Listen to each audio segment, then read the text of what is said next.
Hi, I'm Scott Olson, co-founder of LTCshop.com and author of Long-Term Care Insurance Now. For the past 30 years, I've been an insurance agent specializing in long-term care insurance, but I've also been a caregiver. Here are some lessons I've learned from my caregiving experiences. My second time as a caregiver started in March 2017. My wife and I were flying to Jacksonville, Florida for the long-term care insurance industry's annual convention. When our plane landed, my wife received an ominous text from her brother. "Call me when you can."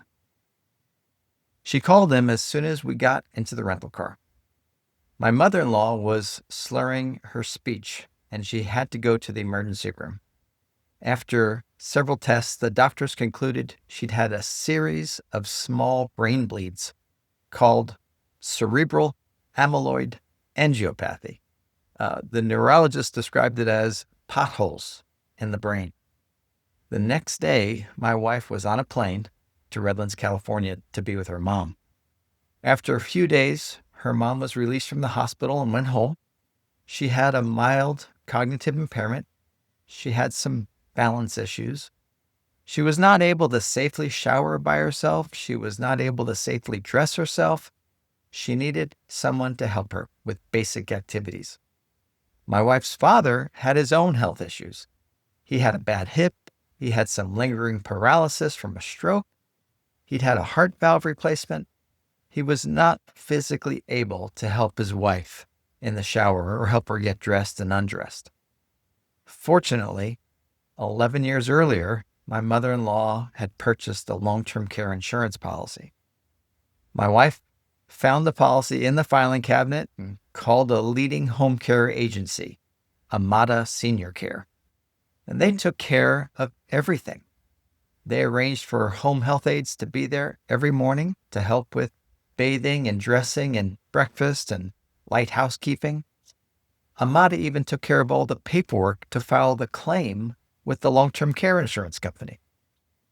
Due to my father-in-law's uncertain health, we all decided within a couple months that he and my mother-in-law should move to an assisted living facility near us in the state of Washington. They spent the next month and a half sorting through decades of memories. Then my brother-in-law and I drove a U-Haul from Redlands, California to Stanwood, Washington. Inside that U-Haul were their most precious memories and treasured possessions.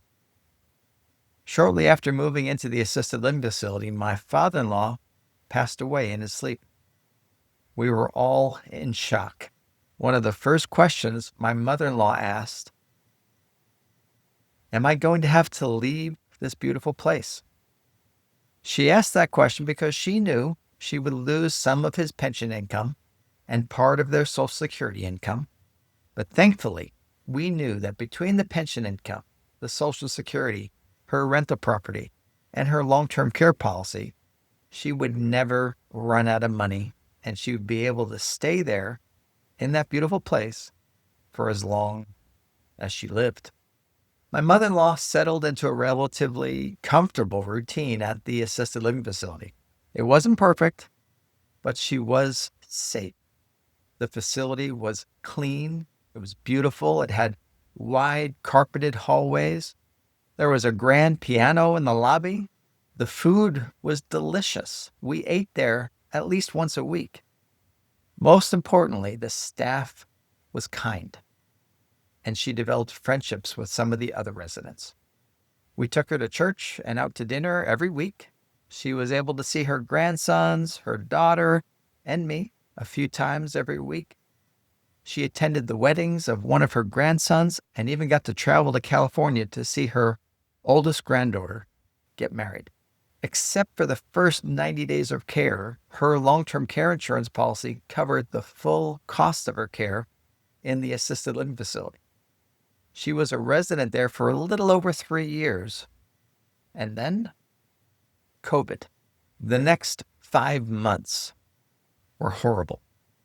I won't tell you all the gruesome details. All you need to know is that the facility told my mother-in-law that if she came to our house to visit, which she did a couple times a week, she would be quarantined for 14 days each time.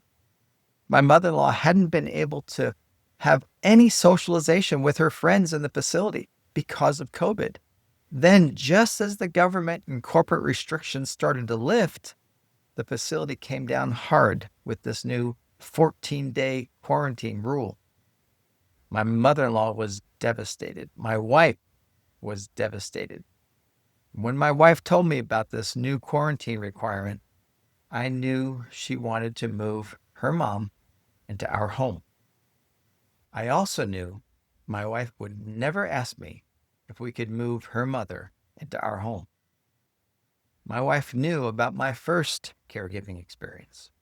She knew how hard it was on me and my son. There's no way she was going to ask me to go through that again. But she didn't realize that this time would be different for a few reasons. Transferring is the key. The hardest part about my first caregiving experience was the transferring. Transferring is when you're moving from bed to wheelchair or from wheelchair to a lounge chair and then back again. When I was a caregiver the first time, every day required at least 10 to 12 transfers. This time with her mom, there would be no transferring. My mother-in-law was able to transfer herself. She just needed her rollator. A rollator is like a walker with wheels and handbrakes. Whenever she visited us, she would use her rollator to get to her lounge chair near the fire and then from the lounge chair to the dining room table and from the table to the bathroom. So when my wife told me about the quarantine, I grabbed the rollator and tested it in the spare bedroom. That's where my mother-in-law would have to sleep if she moved in with us. So I went through the whole house with the rollator. Could she safely get from the spare bedroom to the bathroom? Could she safely get into the bathroom and then close the door behind her? That's tricky, actually. And then using the grab bars, get onto the toilet. Could she safely get from the spare bedroom to the kitchen? Were the turns too sharp? Would she hit the edge of the wall and lose her balance and fall? Once I went all around the house and I concluded that she should be able to maneuver safely throughout the house, we all agreed that she should move in with us. However, before my mother-in-law moved in, I insisted that all three of us, my wife, my mother-in-law, and me, come to a few agreements. The first agreement was that my mother-in-law could only live with us as long as she could transfer herself. If she got to the point where she couldn't get herself out of bed or on and off the toilet, she would have to move back into the assisted living facility. The second agreement is that we would live together for 5 years and no more. If after 5 years she was still alive, she would have to move back to the assisted living facility. The third agreement was that any one of us would have the power to veto this arrangement at any time. In other words, at any time, any one of us could say, no more. We are ending this living arrangement. And my mother-in-law would move back to the assisted living facility. There would be no judgment and no guilt if one of us chose to exercise this veto power. This last agreement was the most important. One of the hardest things about being a caregiver is the feeling that you're trapped. By agreeing to end this living arrangement at any time, none of us would feel trapped.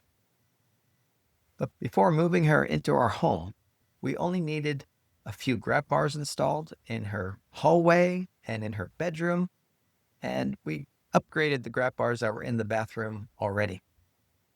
The bathroom also needed to be renovated by replacing the bathtub with a walk-in shower. Unexpectedly, her long-term care insurance policy paid several $1,000s for the bathroom renovation. She moved into our home on September 15th, 2020. We were prepared for a living arrangement that we expected would last at least a few years, maybe even 5 years. Sadly, she passed away only 8 months later on May 20th, 2021. My mother-in-law needed care for about a total of 4 years. About 3 years of her care was spent in the assisted living facility. Now, my second time as a caregiver was a lot different than my first time as a caregiver. Here's why. First of all, there was very little physical stress. My first time as a caregiver, I provided hands-on physical care for several hours every day, 7 days per week.